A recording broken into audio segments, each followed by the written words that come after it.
Hey everybody, Genevieve here to talk about our upcoming full moon on, it is going to be on the 21st around 6:17 in the morning here, Eastern Standard Time or Eastern Daylight Time. So this is actually going to be our second full Capricorn moon, which is a rarity. It doesn't always happen that it's in the same sign. And however, in the past, I've made different oil blends for if there was like, a double full moon in the same month or in the same sun sign. This year, I didn't. I'm not going to. Buoyancy will work just fine because that energy of kind of the Capricorn full moon lifting us up out of kind of the emotional undercurrents of Cancer season still applies. Before I get into all of that though, so besides that, Mercury is actually going to be going retrograde in Leo starting this evening. Mercury retrograde, as we know, always causes a little communication disruptions, just especially with technology, things like that. Kind of revisiting, going back over some previous issues, mistakes might come back to surface, things that were left unresolved, or might come back again to be resolved. And so that's kind of the energy that's going to be leading into this full moon in a few days.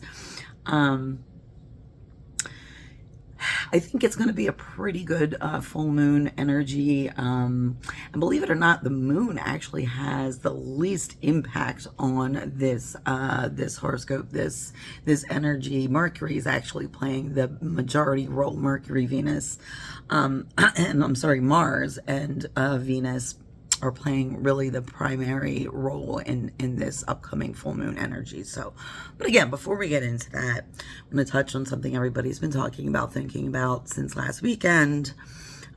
You all know, who know me, know how strongly I feel about politics and my own personal political beliefs, and how I feel about our former president becoming president again.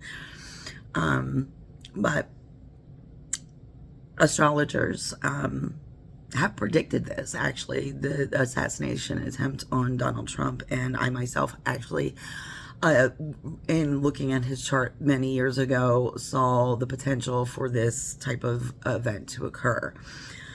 That being said, just because someone sees it or pretty much is sure it's coming doesn't mean we want it to happen, right? You can really dislike someone passionately and everything that they stand for and still believe that they are a human being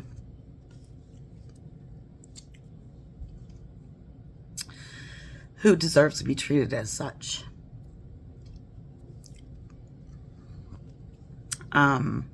So we are all dealing with this and the repercussions of what it actually is going to mean for our upcoming election. And I still want people to do as their conscience tells them to do and continue to fight. But outlook, not so good if you are of the same thinking and philosophy as me. But that aside, get back to the full moon. So again, the second full moon in Capricorn. Now, this is the buck moon. This is the a time of year when we've talked about this before. Our male deer, the bucks, their antlers are growing the biggest. They're out and about. You're going to probably see them around a lot. This isn't the time that they're fighting or anything, usually though, because, that comes in the fall during the rut, right? But right now, this is where the male deer are just really starting to come into adulthood and strut their stuff and show off a little bit. For the females that they're going to be courting in a few more months. So, that's kind of the energy of this Capricorn full moon. Like, we're growing bigger, we're maturing, we are becoming more powerful, more strong. But again, I wanted to talk about the different aspects and the influences and the energy and what to expect. So, now we have the sun trining Mars. And again, Mars is going to be our biggest player in this full moon cycle. Not so much the moon itself, although there are some aspects with the moon that I will touch on a little bit as well.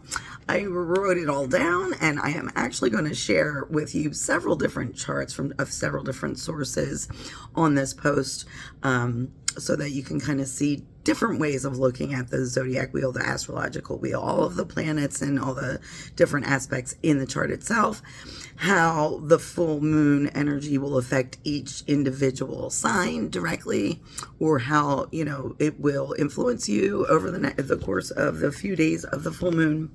And again, it's a blue moon, thus called because it is the second full moon in the same sign. Now, shortly after this, the moon will be moving into Leo. The sun will be moving into Leo, and the moon will be moving into Aquarius. So just like within a few hours, right? So this is for the exact time that the moon is full. The energy will still, of course, like I've mentioned before, be felt each day and a half or so surrounding the event itself. So we have our sun, which is trine Mars, which is going to give you a little bit of assertiveness. People are going to be feeling a little bit more assertive and competitive, but it's a good time to set objectives and really work hard to reach your goals. The sun is also trine Uranus, so this is giving some independence and creativity, and some real potential for idealistic and progressive ideals to come to fruition. We have the sun is also trining Neptune, which puts a focus on charity aspects, artistic endeavors, and intuition, but it also can bring a little bit lack of structure when it comes to working towards those type of ideals. Now the sun is opposite Pluto, so this is going to add to a little bit of stubbornness that sometimes also comes with Capricorn energy, and it will bring out the potential in people who already have this tendency to kind of tell others what to do with their lives, tell other people the type of changes that they need to make, or try to dictate to other people what they need to do. In other words, not really minding their own business, trying to inject themselves in other people's lives and trying to tell them what to do. So you want to watch out for people like that. You want to watch out for people that seemingly come across as kind in the beginning, but end up being sometimes even unbeknownst to them, they really might not even be aware of their propensity to do this, but they are manipulative and controlling. So watch out for those type of personalities. We do have moon trine Uranus, which can also bring some stormy emotions and mood swings. So be on the lookout for that.